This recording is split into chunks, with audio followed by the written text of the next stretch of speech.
29 अप्रैल 1955 स्वास्तिक cinema Mumbai. Gurudatt की उस film का प्रीमियर था जिसे पहले तो कागजों पर कोई फिल्म मानने को तैयार ही नहीं था और कई दिग्गजों ने यह कहकर मजाक उड़ाया था कि ये इंडिया है साहब, यहाँ किराए के पति नहीं चलते। एक फिल्मी पत्रिका ने तो इसे एब्सर्ड कॉमेडी कहा, तो कई लोगों ने गुरुदत्त की फालतू के शौक पर पैसा बहाने की फितरत। फिल्म बनाते वक्त गुरुदत्त के करीबियों ने भी कहा था कि पैसा ही नहीं, खूबसूरती भी बर्बाद कर रहे हो। इशारा फिल्म की हीरोइन और बला की खूबसूरत मधुबाला की ओर था, जिन्हें फिल्म में इसलिए दिलचस्पी थी क्योंकि स्क्रिप्ट पूरी तरह हीरोइन सेंट्रिक थी। तब गुरुदत्त ने मधुबाला जितनी तो नहीं लेकिन उनसे कम खूबसूरत भी नहीं एक लड़की को फिल्म में साइड रोल दे दिया, और वो भी कॉमेडियन जॉनी वॉकर के अगेंस्ट। एक मैगजीन पढ़ते हुए फिल्म के सेट पर गुरुदत्त ने मजाकिया लहजे में कहा था, खूबसूरती की बर्बादी देखने वालों, तुम्हें पता ही नहीं है कि खूबसूरती होती क्या है। ये गुरुदत्त की स्टाइल थी। पहले तो ऐसा सब्जेक्ट चुनते जिनसे उस दौर की मेन स्ट्रीम फिल्मी दुनिया भागती थी, उस पर से फिल्म बनाते वक्त सस्पेंस बनाए रखते कि जिसे चाहे जो कहे, जब फिल्म आएगी तो वही जवाब देगी। और जो फिल्म राज कपूर, दिलीप कुमार और वी शांताराम जैसे दिग्गजों की क्लासिक हिट्स के मुकाबले अपना अलग ही जलवा बिखेरने वाली थी, उसकी झलक आज प्रीमियर पर दिख गई थी। कोई सोच भी नहीं सकता था कि उस दौर के समाज में इतने बोल्ड और टैबू सब्जेक्ट पर इतनी रोमांटिक कॉमेडी बनाई जा सकती है। हालांकि अखबारों ने अपने रिव्यू में इसकी तारीफों के कसीदे पढ़े, लेकिन कई क्रिटिक्स और राइवल्स अब भी सोच रहे थे कि प्रीमियर में तो पढ़े लिखे लोग आए थे, इसे जरा पब्लिक के हत्थे चढ़ने दो, तब होश ठिकाने आएंगे। लेकिन दोस्तों, सिनेमा हॉल में पब्लिक के हत्थे चढ़ने से पहले ही इसके गाने उनके मत्थे चढ़ गए थे।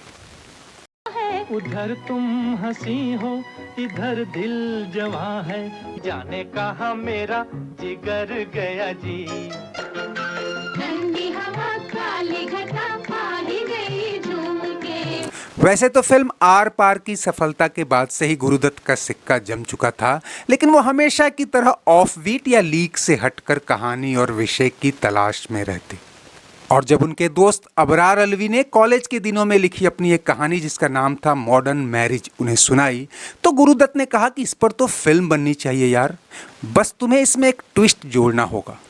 गुरुदत्त ने उन दिनों एक हॉलीवुड फिल्म देखी थी जिसमें यूरोपियन लड़की अमेरिका में रहना चाहती है और नागरिकता मिल सके इसके लिए एक अमेरिकन लड़के से शादी कर लेती है, इस शर्त के साथ कि जैसे ही मुझे नागरिकता मिल जाएगी तुम तलाक दे देना। ये रंगीन रातों की एक दास्तां है। और अबरार अलवी ने गुरुदत्त के साथ मिलकर जो देसी कहानी लिखी, उसमें अनीता वर्मा यानी मधुबाला, जो एक अमीर, आधुनिक और स्वतंत्र ख्यालों वाली लड़की है, उसके माता पिता मर चुके हैं और उसका पालन पोषण उसकी शातिर दिमाग बुआ सीता देवी ने किया है, जो विचारों से फेमिनिस्ट और मर्दों से नफरत करने वाली है। अनीता के पिता को पता था कि उनकी बहन सीता देवी शायद उसका घर ही न बसने दें, तो उन्होंने अपनी वसीयत में शर्त जोड़ी थी कि अनीता को अपने हिस्से के 70 लाख रुपए हासिल करने के लिए 21 साल की उम्र पार करते ही 1 महीने के भीतर शादी करनी होगी, वरना ये रकम ट्रस्ट को चली जाएगी। अनीता की बुआ सीता देवी संपत्ति बचाने के लिए अनीता की कागजी शादी करने का फैसला करती हैं, यानी जैसे ही प्रॉपर्टी कानूनी तौर पर अनीता के नाम हो जाएगी वो उसे तलाक दे देगी। और इसके लिए वो जिस लड़के का जुगाड़ करती हैं वो एक आर्थिक तंगी झेलने वाला मामूली कार्टूनिस्ट है, नाम है प्रीतम। दोनों की शादी हो जाती है और शर्तों के मुताबिक पति पत्नी होकर भी वो साथ नहीं रह सकते थे। हालांकि अनीता के दिमाग और विचारों पर कुछ हद तक उसकी फेमिनिस्ट बुआ का रंग चढ़ा है, लेकिन प्रीतम के संपर्क में वो जितना रह पाती है और जिस तरह के हालात से गुजरती है, उन दोनों के बीच प्यार पनपने लगता है।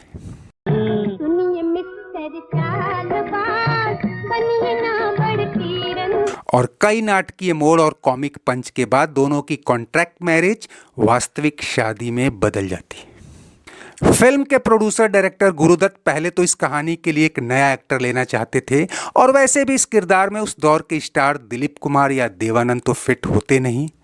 कहानी की मूल भावना किसी भी बड़े स्टार के स्टारडम तले दब जाती।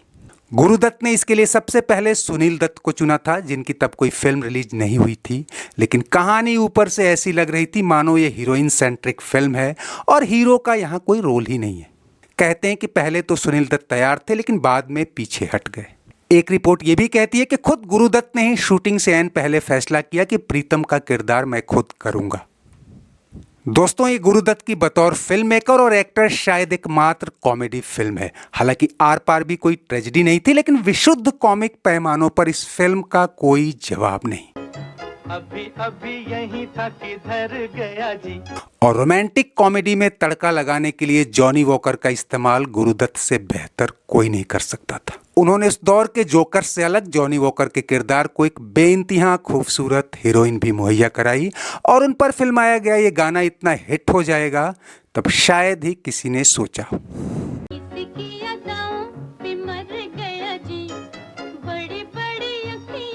ये एक्ट्रेस वनिता भट्ट हैं, जो दिखने में उस दौर की कई लीड हीरोइनों से भी खूबसूरत थी, लेकिन उनका करियर इससे ज्यादा नहीं चमका और शादी और कुछ विवादों में उलझकर वो फिल्मी दुनिया से गायब हो गई।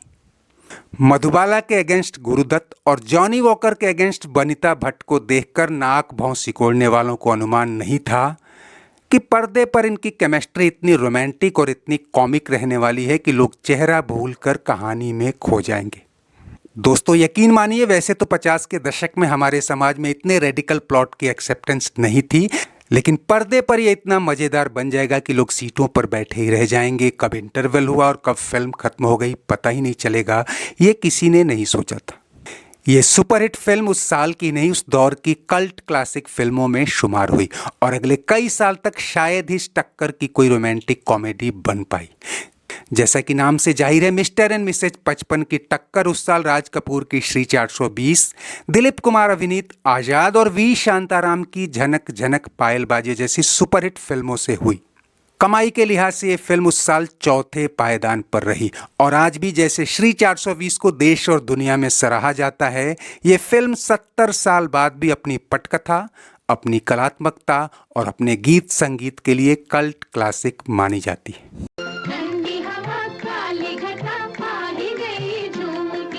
है तेरी नजर है मुझ में, तू बन के दर्द जिगर। मोहब्बत मेरा दिल कहाँ है, ये कैसा है नामा। बात गीतों की चली है तो ये भी बताते चलें कि ओपी नैयर के संगीत और मजरूह सुल्तानपुरी के गीतों को मोहम्मद रफ़ी और गीता दत्त ने जिस खूबसूरती, जिस बेबाकी और जिस निराले ढंग से गाया, ये फिल्म कॉमेडी से हटकर एक रोमांटिक म्यूजिकल हिट कही जाए तो गलत नहीं होगा।